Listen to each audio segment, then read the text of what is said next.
Welcome back to another episode of Evolve America. Are y'all as ready as I am? Well, you might want to get ready because what I have this week is really going to evolve America one conversation at a time.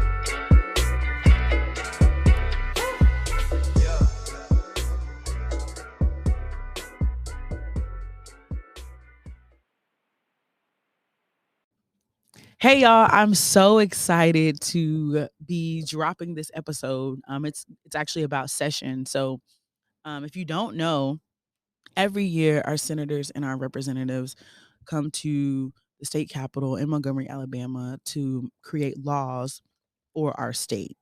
And it is something that people definitely need to be paying attention to, but I do understand that there is like this lack of education of how session works, who can be there, all these things. So I want to be able to be your resource and to guide you through this process of session, what it looks like, how you can get involved, what you can do, how you can have a say in what laws are being passed. So I'm super excited for you guys to listen to this episode and really for the next few episodes that I'm going to be talking about. And we're really going to be diving deep into, what our senators and what our representatives are passing this session because I'm not gonna lie, the last few years, have not been the best. So now is the time to really start paying attention because they are creating some pretty dangerous laws, in my opinion. So I want you guys to sit back and enjoy this episode. So I am super excited to do this episode with you guys. I know that there are a lot of things that people do not know about session, specifically our legislative session in the state of Alabama. And like I said in the intro, session is when all of the senators and the representatives come together and create laws for our state. Now, generally, people have an understanding that there are people who make these laws. They just don't know who it is. Sometimes they don't know how it's done, or the real big problem is sometimes they don't even know when. So, I want to be able to guide you guys through and to tell you what you need to know because session starts next Tuesday on March 7th. So, I want you all to be able to go in with the mindset of, hey, I belong here. I know the information that I need to know via me. So you will not have to worry. I promise you are in good hands. Um, I actually used to work at the House of Representatives, so I'm not just speaking from someone who doesn't know the area. I am very, very familiar with the ins and outs of that building, but I also want to make sure that it's not just me that's familiar. I want to make sure that the people that are listening to this podcast are familiar and people that want to know how they can make effective change in their community. I want to make sure that those people are familiar with it, as well as even the ones who aren't really interested in it, but like want to become interested. Like, I'm here for you. I'm here for you. And there is no I in team. So teamwork make the dream work. Let's do it. Yeah, for sure. So let's start by talking about how who is elected for how long. And then we'll kind of go into the calendar of legislative session, how long it lasts, and things like that. I'm not going to take you guys too fast. We're going to go slow because I know there are people that need to fully understand what's going on. So let's start at the very basic of who is elected and how every so often. So, for example, the governor, the lieutenant governor, and the members of the legislature, so that's your senators and representatives, are elected every 4 years. Okay. So this isn't just the governor, lieutenant governor, and members of the legislature. It's also like the cabinet members for the governor. So that's state auditor, state treasurer, secretary of state, secretary of agriculture, every single position that you can think of um, that a cabinet member, the main cabinet member for the governor, that is elected every 4 years. So this 4 year cycle, as it pertains to the legislator, the legislative session, is called a quadrennium. And so this last election, November 2022, it brought us into a new. It was considered the last year of a 4 year cycle, but it also brought us into a new 4 year cycle, like I said, which is called a quadrennium. And so this year is the first year of that new 4-year cycle, also known as the quadrennium. So the annual period when the legislature meets is called a legislative session. I think I said that already, but I'm going to say it again. It is a legislative session, and the session begins on the first Tuesday in March of the first year of the quadrennium. So next Tuesday, March 7th, is when session starts, and it's because we are in the first year of the quadrennium. Now, when we go into the second and the third year, the dates change to the first Tuesday in February. So it would start earlier next year in 2024 than it did this year. And then in the fourth year, the last year of the quadrennium, it starts the first Tuesday in January. Typically because that fourth year is a election year and the legislators have to get in there and handle business. Most of the time, when it starts in that first Tuesday in January, it doesn't really end until like March, sometimes pushing it to April. But just from what I know, because it's an election year, they got to get back to the people and get back on the road to get voted in again. So that takes a lot of work. So it does start sooner in that last year of the quadrennium. So the 2023 session, like I said, will begin on March 7th. You need to be there. You need to be tuned in. You can go to the Alabama Legislature website, or you can go to the Alabama channel, which is a most recent initiative brought on forth by the Alabama League of Women Voters. So shout out to them. So you can definitely be tuned in any way that you need to be tuned in to make sure that your senator and your representative are meeting the needs of your community and not if they're giving up foolishness. Because trust me, it happens. So let's go back to the legislator. So the legislator meets on Tuesdays and Thursdays for a maximum of 30 meeting days within a period of 105 calendar days. So if we're counting the days of when they meet, you only count Tuesdays and Thursdays at 30 meeting days tops. Okay. So that means legislators only make laws on Tuesdays and Thursdays. So I know you're probably like, well, what do they do on Wednesdays? Wednesdays, they have committee meetings. Um, they have committee meetings. So there are tons of committees that the Alabama legislature has, which I will be diving into just a little bit. Just stay with me for a little bit. Stay with me for a little bit, you know. There are certain committees that do meet on Wednesdays. And so in some cases, the governor may call like a special session indicating in a written call, and those subjects are to be considered. So, for example, in 2021, um, the governor called two special sessions, one that was focused on prisons, and the other that was focused on redistricting. Now, not really going to get into the whole prison conversation because this is just, I'm just going to say this. Yeah, it was very sad because our COVID dollars got used to build more prisons, and that money could have went to healthcare. Okay. I'm not sure if y'all are aware, but there's an amazing organization called Alabama Arise who they have this amazing campaign called Cover Alabama that is focused on Medicaid expansion. And we need that in Alabama, like bad, bad. If you currently the only way that you can afford healthcare insurance given to you by the state is if you make $325 a month. Okay? A month. $325 a month. I don't know about y'all, but for me, $325 is one bill. Okay? So I don't even know how they expect people to live like that. Like you're not making any money if you only make $325 a month. Like that $325 a month could get you somewhere back in what 1940. Like you're probably a millionaire in 1940, but like baby, this is 2023. Can we get with the times, please? I did not mean to go on a rant, but those are things. Those sessions that the governor calls are um they can be considered if the governor calls him. So if the governor says like I just explained, it was the two special sessions in 2021 that was focused on prisons and redistricting. If you know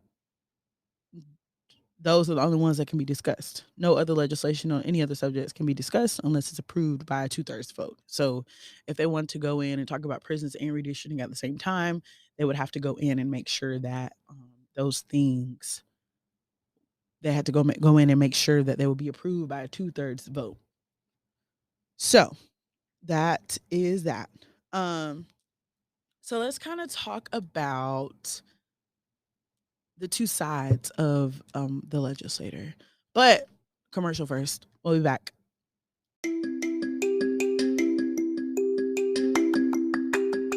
So if you're one of those people that are saying, I would love to be involved in attending session, but I can't because I have to work, I have school, I have other obligations, do not worry because the Alabama Channel is here for you. The Alabama Channel is a project of the League of Women Voters of Alabama Education Fund. It is a video resource library for Alabamians to view live, recorded, and indexed footage of Alabama's legislative meetings. The mission of the Alabama Channel provides simple, searchable videos of Alabama's legislative meetings to promote civic awareness and public participation in Alabama's state government. Alabama's current legislator live streams meetings but does not record them for later viewing. The Alabama Channel believes that every citizen should have access to not only live but recorded footage of legislative meetings. An important component of the Alabama Channel is the ability to quickly and easily search through meeting footage to locate bills or issues of importance to viewers. So, do not let not being able to physically be there stop you. Head on over to the alabamachannel.org to learn more and to keep up with this year's legislative session.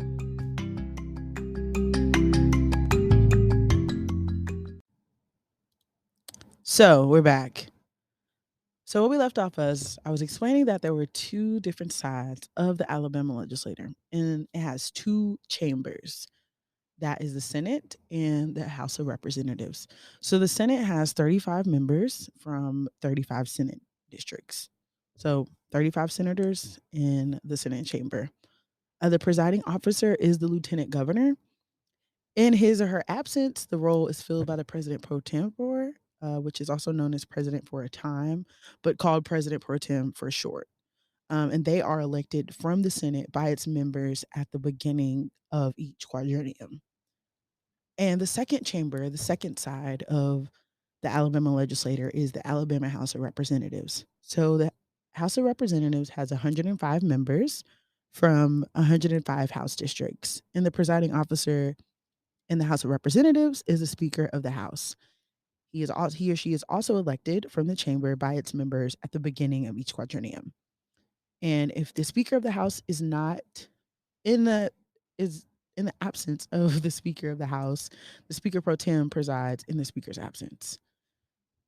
So those are just two things you must understand before going into the legislature. There's a Senate and there is a House of Representatives.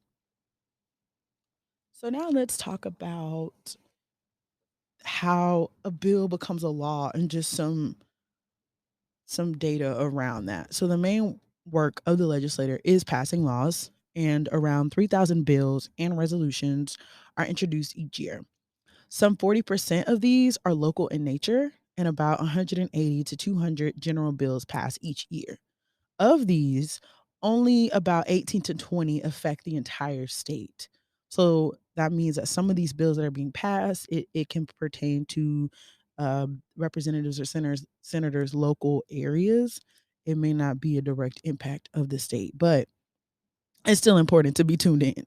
Um, and so sometimes, in some cases, it often takes like 4 years or more to pass a bill on a new subject. So just because you might have a bill this session does not mean that it's going to pass. It could die in committee. It could die on the floor. Tons of things can happen. So this isn't something that's overnight. It's something that has to come up repeatedly, if not passed the first time. So what does that look like? So the process of proposing and passing laws is similar in the House and Senate, and every new law must pass in both chambers. So what's the process of passing a law? Well, it starts like this. So, a member of either chamber can introduce a bill or a proposal for a new law. and it can even be introduced in both chambers at the same time by a member in each one. It gets a first reading, usually by title only, and it is referred to a committee by the presiding officer. So that means it's referred to a committee by whoever is over a certain committee. And so then that bill will go to the committee that considers the bill. Um, and once it goes into the committee, there is an option of having a public hearing only if the committee chair receives a written request for one. So, for example, if there's a bill that you absolutely despise and you're like, our senators and representatives need to know that this bill is destroying my community. This bill is going to mess up my community. Anything, you can send an email to the committee chair of that committee, and write a letter, or you can even go in. Personally, for me, I would go in and find the legislator, the representative of the senator, and give him a written request for a public hearing for a certain bill. Okay, so once that bill is in a committee and let's say the bill passes the committee, it's known as reported out. And so it goes reported out to the full chamber in a second reading, usually by number only. So remember, the first reading is by title only, the second reading is by number only. And so once it's reported out of committee, it'll go to the full chamber for a second reading and be placed on the general calendar for the next meeting day. Now, I'm going to give you a little insight onto what can happen here. So sometimes they don't always go by the general calendar. There is a special calendar created every week. So every Tuesday and every Thursday, there may be a special order calendar that comes out, and that special order calendar is in the hands of the rules committee. And so the rules committee come together and they all decide, okay, what bills are we going to discuss tomorrow? That only happens if there's a special order calendar. Now, if they decide to go by the general calendar, totally different story. The bill that passed that committee can be reported out to the full chamber in a second reading and then placed on the general calendar, and it could be heard literally the next day. However, like I've said, there's always something called a special order calendar, which typically happens in our legislature. Um, do I think that it's the best option in some cases? Absolutely not, because that means that there are certain bills that are being picked over others more so than actually being thought about as far as what's best for Alabama as a collective. So let's go down to after that bill is reported out. So on the next meeting day, the bill becomes eligible for its third reading and debate. Now, keep in mind, just because a bill is eligible for its third reading and debate does not mean that it will always happen. Okay. So this can be for numerous reasons. One of those reasons being the volume of bills, another reason could be priority. So it's different things that can come up, the reasons why the bill will not be eligible, um, eligible for its third reading and debate. And one of those things can be that special order calendar. Um, and the Rules Committee will place high priority bills on the special order calendar. And so once the bill gets its third reading, which is by number only, unless a member requests a full reading, which is also can be a delaying tactic. I remember my first year working there. I think it was like my first or second year working there. A member requested a full reading to read an entire bill, and it was like 200 some pages. Complete delaying tactic. Absolutely ridiculous if you ask me, but what had to be done, it had to be done. It's fine. It's cool. I get it. Um, but once that bill gets its third reading, um, its number will come up in the assigned sequence on the special order or general calendar. So once that happens, then the debate in the full chamber can begin. Sometimes these debates can last for 5 minutes. Sometimes these debates can last for 3 hours. I have seen it all. I've literally been in the state house on some nights until midnight. It really can get that way. Why it gets that way, multiple reasons, but debate can happen, like I said, for 5 minutes, 3 hours, 6 hours. I mean, just it can really last as long as they would like. Um, so you can only imagine, depending on the bill, depending on, how much time people have on their hands, things can go from 0 to 100 extremely fast. So Once the debate ends, the members decide to vote on the bill. And so after the bill passes one chamber, so the process, let's say this bill has passed the House of Representatives, it has to go to the other chamber. And let's say the bill came out of the Senate and passed the Senate, it has to go to the House of Representatives and vice versa. So once a bill passes both chambers, it goes to the governor to be signed, which the governor can approve or veto it and tell them to go back to the drawing board and think about it again. If vetoed, it is sent back to the legislator, but a simple majority vote can override or reverse that veto. And if the governor signs the bill or the legislator overrides the veto, the the bill can become an act or a law. So that is just a quick synopsis of what can happen in the legislator and how it happens, and just walking you through that process um, to tell you, what's the best. So the next thing I'm going to dive into is going to be committees. We're going to dive into these committees and talk about it, and really just think about where a bill that you're fighting against or a bill that you're for, where it could be placed. So, but first, commercial break. So we'll be back.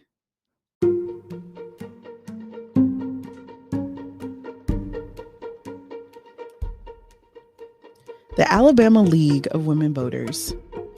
The League of Women Voters is a nonpartisan political organization that has been fighting since 1920 to improve our systems of government and impact public policies through citizen education and advocacy. The League's enduring vitality and resonance comes from its unique decentralized structure. The League is a grassroots organization working at the national, state, and local levels. There are leagues in all 50 states, the District of Columbia, Puerto Rico, the Virgin Islands, and Hong Kong, in addition to hundreds of local leagues nationwide. The League of Women Voters of the United States and the League of Women Voters Education Fund operate at the national level with grassroots support from state and local leagues. The League of Women Voters is strictly nonpartisan and neither supports nor opposes candidates for office at any level of government. At the same time, the League is wholeheartedly political and works to influence policy through advocacy. It is the original grassroots citizen network, directed by the consensus of its members nationwide. The 900 state and local leagues comprising a vast grassroots lobby corps that can be mobilized when necessary. Over time, the League's legislative priorities change to reflect the needs of society and critical issues of concern. The organization remains true to its basic purpose: to make democracy work for all citizens. The League of Women Voters makes a difference in the lives of citizens because of the energy and passion of thousands of members committed to their principles. If you want to know more about the Alabama League of Women Voters, head on over to lwval.org.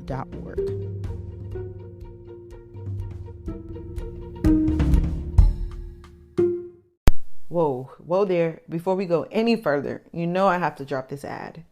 If you hadn't heard about Anchor by Spotify, it's the easiest way to make a podcast with everything you need all in one place. You're like, how? Well, let me explain. Anchor has tools that allow you to record and edit your podcast right from your phone or computer. When hosting on Anchor, you can distribute your podcast on listening platforms like Spotify, Apple Podcasts, Radio Public, Listen, and so many more. It's everything you need to make in a podcast all in one place. And the best of all, Anchor is totally free. Download the Anchor app or go to anchor.fm to get started. So let's get into the committees that I kind of touched on before at the beginning of this episode and a few minutes ago. So these committees are in both chambers, the Senate and the House of Representatives, and each committee have assigned bills to them. And most of the bills that are in these committees are very self-explanatory.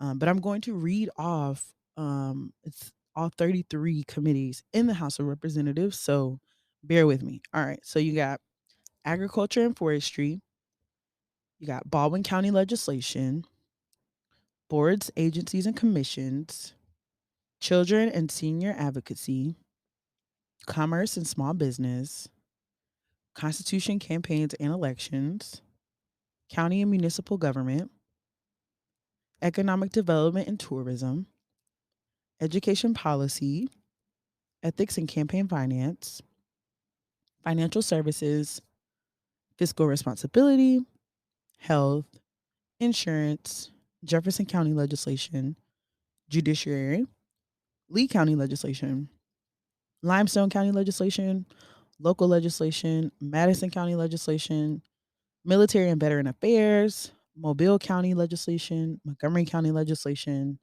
public safety and homeland security, rules, Shelby County legislation, state government, technology and research, transportation, utilities, and infrastructure, Tuscaloosa County legislation, urban and rural development, ways and means education, and last but not least, Ways and Means General Fund. So the Ways and Means Education and Ways and Means General Fund is all about the money that is being dispersed upon the state and who that money goes to. Now, in another episode, I'm really going to dive deep into, what each committee means, but those last two, Ways and Means Education and Ways and Means General Fund, are two huge committees that everybody in the state of Alabama needs to be paying attention to because that is where the money is. And I know if you've ever heard follow the money, follow the money, follow the money. Well, I'm telling you now that those committee meetings are where you can definitely follow the money for the state of Alabama. So let's move on to the Senate. So the Senate only has 20 committees because it's 35 people. So it's a lot less committees that are in the Senate chamber. So the Senate committees are as follows: agriculture, conservation and forestry, banking and insurance, children, youth and human services, confirmations, education policy, finance and taxation education, finance and taxation general fund, fiscal responsibility and economic development, governmental affairs, healthcare, judiciary, local legislation Jefferson County, local legislation Madison County, local legislation Mobile County, local legislation Shelby County, rules, tourism, transportation and energy, veterans and military affairs. So in the Senate, it would really be helpful if you paid attention to the other money committee in Senate, which is finance and taxation general fund. So that's where they discuss the same thing as they do in the House. So those are the committees of the Senate chamber and the House of Representatives chamber.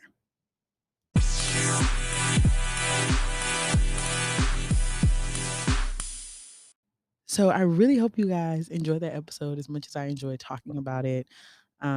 You should feel extremely equipped with all the tools and the resources that you need to really get involved in this year's legislative session, whether that's watching it on the alabamachannel.org or whether that's just tuning in to this podcast or whether that's just doing your own research and going to the Alabama Legislators website and exploring who are the senators for what areas, who are the representatives for what areas, what bills are going to be in committee, what bills are coming out. I'm just super excited for you guys to have this information, and I'm super excited to be releasing an episode every week to talk about committees that we're watching over here at Evolve America and also bills that we're going to be looking out for and just really equipping you guys with more information about what's going on in Alabama, because I think that's something that people have got to know. So I hope you enjoyed this episode, and I will see you guys next week.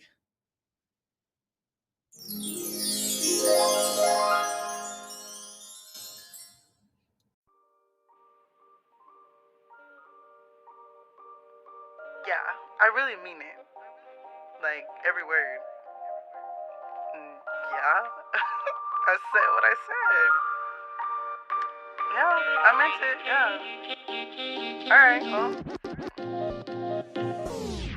All right, y'all. I hope you enjoyed that episode because I said my piece. But until next time, let's continue to evolve America one conversation at a time.